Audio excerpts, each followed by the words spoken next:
అందరికీ నమస్కారం. మా ఛానల్ చూస్తున్న ప్రతి ఒక్క ప్రేక్షకులకు ధన్యవాదాలండి. అందరికీ నమస్కారం. జనసేనలో ఒక మెంబర్ అయిన రాయపాటి అరుణ గారు ఒక టీవీ డిబేట్లో మాట్లాడుతూ ఆమె ఏం మాట్లాడారు అంటే చాలా స్పష్టంగా, చాలా క్లియర్గా జగన్మోహన్ రెడ్డి గారు ఎందుకు అసెంబ్లీకి రావట్లేదు అంటూ చాలా స్పష్టంగా మాట్లాడారు. ఆమె మాట్లాడిన దాంట్లో తప్పేం లేదు. ఎందుకంటే అంతకుముందు కొన్ని విషయాలు జరిగాయి 2019 నుంచి 24 వరకు.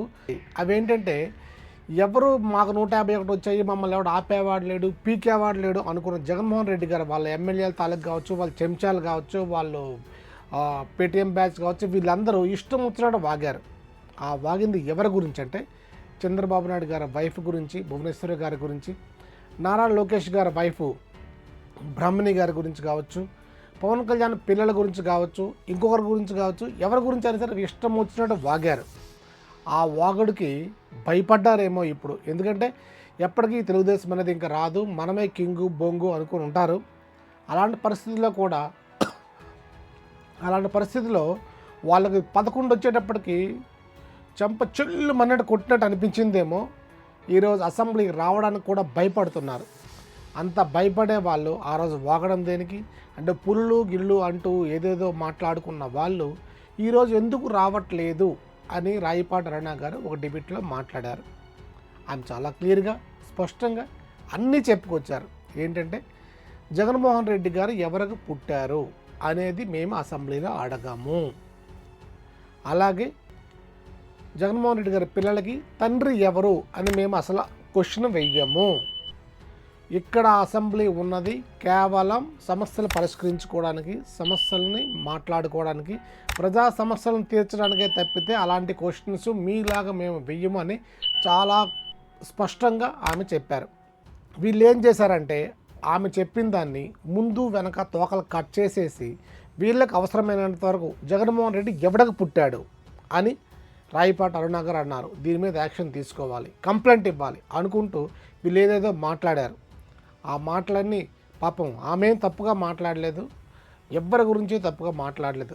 భారతి గారి గురించి కావచ్చు, వాళ్ళ పిల్లల గురించి కావచ్చు, జగన్మోహన్ రెడ్డి గారి గురించి కావచ్చు, ఎవ్వరి గురించి ఒక్క మాట కూడా తప్పుగా మాట్లాడిన సందర్భం అసలు లేనే లేదు. రాయపాటి అరుణ గారు మాట్లాడిన దానికి ఇప్పుడు వీళ్ళు మాట్లాడిన దానికి ఎంత తేడా ఉందో, వీళ్ళకి ఏది అవసరమో అది మాత్రం కట్ చేసుకొని ఈ విధంగా వాగారని చెప్తూ ఈ విధంగా మళ్ళీ రోడ్డు మీదకి వస్తున్నారు. ఇప్పటికైనా బుద్ధి ఉండాలి రా పేటీఎం బ్యాచ్. అడ్డదిడ్డంగా వాగిన నా కొడుకులందరూ తీసుకెళ్ళి లోపల వేస్తున్నారు. ఇంకా ఈ కామెంట్లు ఇవన్నీ అవసరమా మీకు? చెత్త ఎదవల్లారా, అంత దరిద్రంగా మాట్లాడి అంత ఇప్పటికి కూడా మీకు బుద్ధి రాకపోతే ఎట్లా? అట్లీస్ట్ మీ జగన్మోహన్ రెడ్డి గారని మీకు చెప్పాలి కదా, అరే తప్పురా అయిపోయింది, మన టర్మ్ అయిపోయింది, వదిలేయండి, ఇప్పుడు ఏం పీకలేము, ఏం పీకినా మన లోపల పీకుతారు.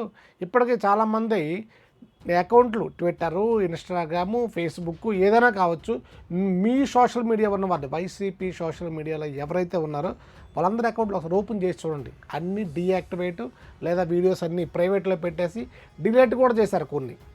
అంత భయపడే మీకు ఎందుకురా ఇవన్నీ? అందువల్లే ఎప్పుడైనా మాట్లాడే ముందు పద్ధతిగా మాట్లాడండి, విమర్శించండి, రాజకీయ విమర్శలు మాత్రమే చెయ్యండి. అంతేగాని ఇష్టం వచ్చినట్టు వాగితే మాత్రం ఎవడూ సహించడు. ప్రతి ఒక్కరికి ఒక రోజు వస్తుంది. ఆ రోజు వాళ్ళు కొట్టే దెబ్బ ఎలా ఉంటుందంటే ఇదిగో ఇలా ఉంటుంది. కొడితే 151 నుంచి 11 పడ్డారు చూడు, అలా ఉంటుంది పరిస్థితి. అందువల్ల అన్నీ మూసుకొని కాముకుంటే మంచిది. ఆమె చెప్పింది వినండి. నిజంగా మీకు అది తప్పు అనిపిస్తే అనండి. ఏం మీ అన్న వెళ్ళి మాట్లాడొచ్చుగా, సూపర్ 6 ఇవ్వట్లేదు మా తెలుగుదేశం వాళ్ళు, ఎందుకు ఇవ్వట్లేదు అని చెప్పేసి జనంలోకి వెళ్ళొచ్చుగా.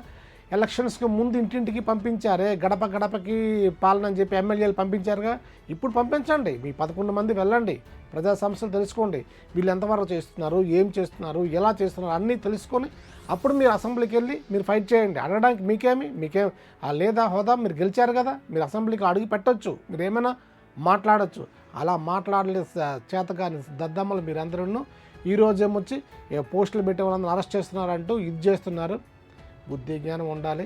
ఏదైనా మాట్లాడే ముందు ఆలోచించి మాట్లాడండి. తప్పు అయితే తప్పు, ఒప్పు అయితే ఒప్పు, అలా విమర్శించండి. ఆ రోజు చంద్రబాబు నాయుడు గారు బాధపడలే, పవన్ కళ్యాణ్ గారు బాధపడలే, పవన్ కళ్యాణ్ గారి పిల్లల గురించి, చంద్రబాబు నాయుడు గారి వైఫ్ గురించి మాట్లాడవలసినంత అవసరం ఏమొచ్చింది? వాళ్ళు బాధపడలేదా? ఈరోజు మీ పిల్లలు అంటున్నారని మీరు బాధపడుతున్నారా? మీ పిల్లల్ని ఎవరు ఒక్క పల్లెత్తు మాట ఆడరు. భారతీ గారిని కావచ్చు, జగన్మోహన్ రెడ్డి గారి పిల్లల గురించి కావచ్చు, జగన్మోహన్ రెడ్డి గారి గురించి కావచ్చు, అంత ఎంతో మాట్లాడితే మీ చెల్లెలు గారు మాట్లాడారేమో, షర్మిల గారు. ఆమెకి బాధ వేసింది, ఎందుకంటే ఆమె మీద అలాంటి వీడియోలు వచ్చాయి కాబట్టి ఆమె కూడా నోరు తెరపాల్సి వచ్చింది. లేకపోతే ఆమె కూడా మాట్లాడరు, ఎందుకంటే ఆమెకి మీరు అన్నయ్య అండి. మీ మీద ఎలా మాట్లాడతారు? ఆమె బుద్ధి జ్ఞానం మీకు లేకుండా మాట్లాడారని చెప్పి పక్క వాళ్ళు కూడా అలాగే బిహేవ్ చేస్తారు అనుకోవద్దు. ఇది చాలా తప్పు. ఇదండి ఈ వీడియో కనుక మీకు నచ్చితే లైక్ చేయండి, షేర్ చేయండి, మా ఛానల్ని సబ్స్క్రైబ్ చేసుకోవడం మాత్రం మర్చిపోవద్దు. ఈ వీడియోని మనలాంటి వాళ్ళందరికీ కొంతమందికి షేర్ చేయండి. జై హింద్.